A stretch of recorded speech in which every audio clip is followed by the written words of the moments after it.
નમસ્કાર. આજથી આપણે એક સ્પેશિયલ સિરીઝ યુટ્યુબ પર શરૂ કરવા જઈ રહ્યા છીએ, જેમાં આપણે કચ્છ અને ભુજની ઐતિહાસિક ધરોહરો, સંસ્કૃતિ અને કહાનીઓ વિશે વાત કરીશું. ગુજરાતમાં સૌથી વધુ મ્યુઝિયમ અમદાવાદ, ત્યારબાદ વડોદરા અને ત્રીજા ક્રમે કચ્છ અને ભુજમાં આવેલા છે. અહીં ટોટલ 9 સંગ્રહાલયો છે. તે પૈકી આજે આપણે આવ્યા છીએ સૌથી ઐતિહાસિક અને પૌરાણિક મ્યુઝિયમમાં, અને એ છે કચ્છ મ્યુઝિયમ, જે આવેલું છે હમીરસર તળાવની સામે.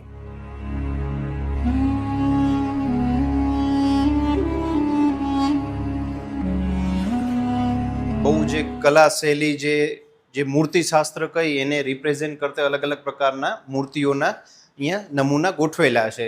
જેમાં તમે જોઈ શકો છો કે સૂર્યદેવની મૂર્તિ છે, બીજી નાની સૂર્યદેવની મૂર્તિ છે, જૈન ધર્મના જે તીર્થંકર છે તેની મૂર્તિ છે, અને પછી અમુક બનાસકાંઠાથી મળેલી વાવમાંથી મળેલી એક જે મંદિર જે છે, મંદિરના ગર્ભગૃહની આગળ જે દરવાજો હોય તો દરવાજાના ભાગની એક મૂર્તિ આવેલી છે.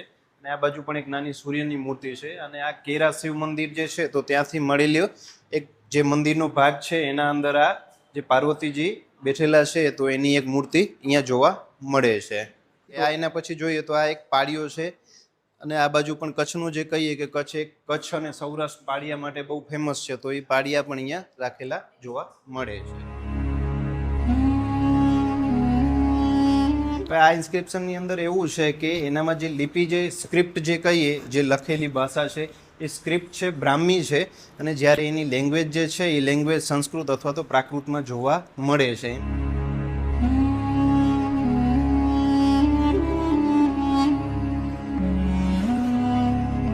અને આજે આપણે જે આ મૂર્તિ અને જે કેપિટલ્સ જોઈ રહ્યા છો તે અહીંયા લાવ્યા બાદ એની પર શું પ્રોસેસ થઈ એ જાણીશું.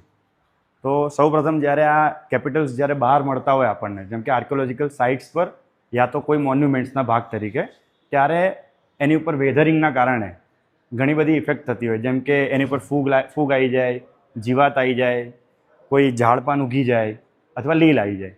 તો એ બધી પ્રોસેસ મતલબ એ બધી વસ્તુઓને દૂર કરવા માટે કઈ પ્રોસેસ થાય એ આપણે જાણીશું.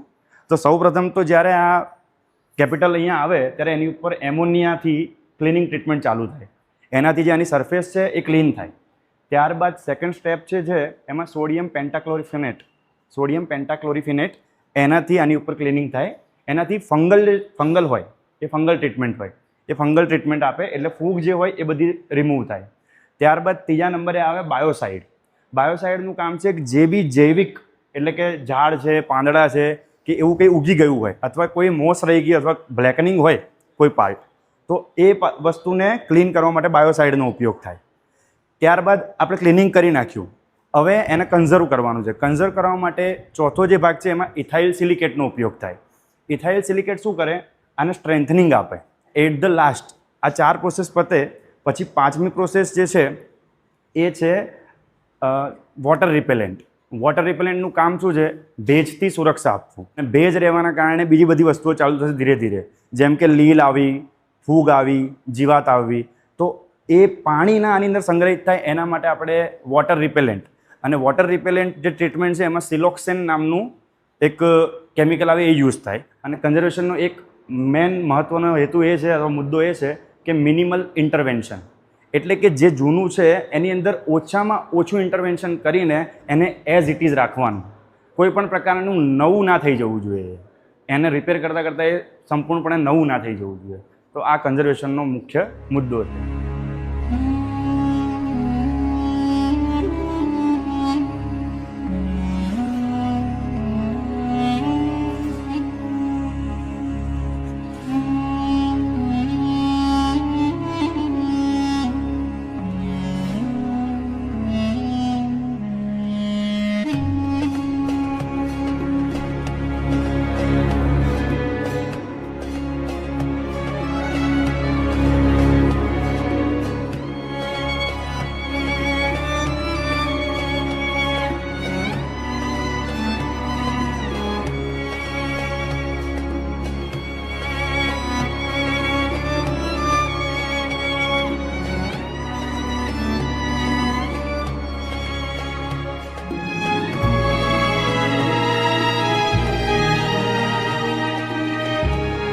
जैसा कि आप सब लोगों को पता है कि 18 मई को वर्ल्ड म्यूजियम डे है, और एक वर्ल्ड म्यूजियम डे होना है कि संग्रहालय दिवस एक अपने आप में बहुत इंपॉर्टेंट डे होता है। जो लोग संग्रहालय से प्यार करते हैं, संग्रहालय को समझते हैं और इतिहास को समझते हैं, तो वर्ल्ड म्यूजियम डे आते हैं उनके एक उत्साह का रूप बना जाता है। तो उसी संदर्भ के अंदर कच्छ म्यूजियम में भी कई चीज़ों का यहाँ पर ऑर्गेनाइजेशन करा जा रहा है, जैसे कि 17, 18, 19 को हम एक वर्कशॉप भी कर रहे हैं, एक सेमिनार भी कर रहे हैं इसको लेके। और थोड़ी सी इन्फॉर्मेशन देना चाहूँगा मैं आपको कि कच्छ म्यूजियम आने वाले व्यक्तियों को पता हो कि यहाँ के जो भी टिकट्स वगैरह उनकी दर क्या है। तो मैं बताना चाहूँगा कि जो स्टूडेंट्स वगैरह या स्कूल की बिहाफ पे आते हैं उनके 2 रुपये टिकट है। इसके साथ ही सामान्य टिकट हमारा 5 रुपये का है। अगर कोई फॉरेनर आता है तो उसका 50 रुपये टिकट है। अगर कोई फोटो खींचना चाहता है उसका 100 रुपये टिकट है।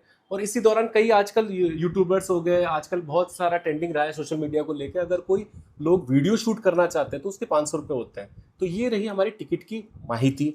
इसी के साथ मैं आपको बताना चाहूँगा कि गुजरात के सबसे ओल्डेस्ट म्यूजियम में अगर नाम लिया जाए तो कच्छ म्यूजियम सबसे पुराना है। 1177 के अंदर इस बिल्डिंग को एक म्यूजियम के लिए ही बनाया गया था। यहाँ कलेक्शन की बात करें तो कलेक्शन के अंदर 22,000 के आसपास के ऑब्जेक्ट देखे जाते हैं। और साथ ही साथ हमारा जो मेजर कलेक्शन है यहाँ पर सिक्कों का है। इसके साथ बंच जो हमारा कलेक्शन है, अगर आप देखा जाए तो टेक्सटाइल है हमारे पास, आर्कोलॉजिकल जो स्कल्पचर हमारे पास है, वेपन्स है, और पॉटरी के अंदर देखें तो सिल्वर पॉटरी है, आइवरी के ऑब्जेक्ट्स हैं, टेक्सटाइल्स है, पूरा एक बंच है। यहाँ पर कोई विजिटर आता है तो उसको एक सारी चीज़ें देखने को एक मिलेगी, ताकि उसका जो इंटरेस्ट है तो उसका इंटरेस्ट भी पूरा होगा और ये सारी चीज़ों की इन्फॉर्मेशन भी लोगों में जाएगी। तो मैं आपको एक बार इस अखबार के माध्यम से, कच्छ मित्र के माध्यम से बताना चाहूँगा कि वर्ल्ड म्यूजियम डे पे अब मैं आप सभी लोगों का हार्दिक दिल से स्वागत करता हूँ। धन्यवाद। કચ્છની આવી જ અવનવી રસપ્રદ વાતો માટે આજે જ અમને સબસ્ક્રાઇબ કરો. ફરી મળીશું નવા ઇતિહાસ અને નવી કહાની સાથે. Thank you.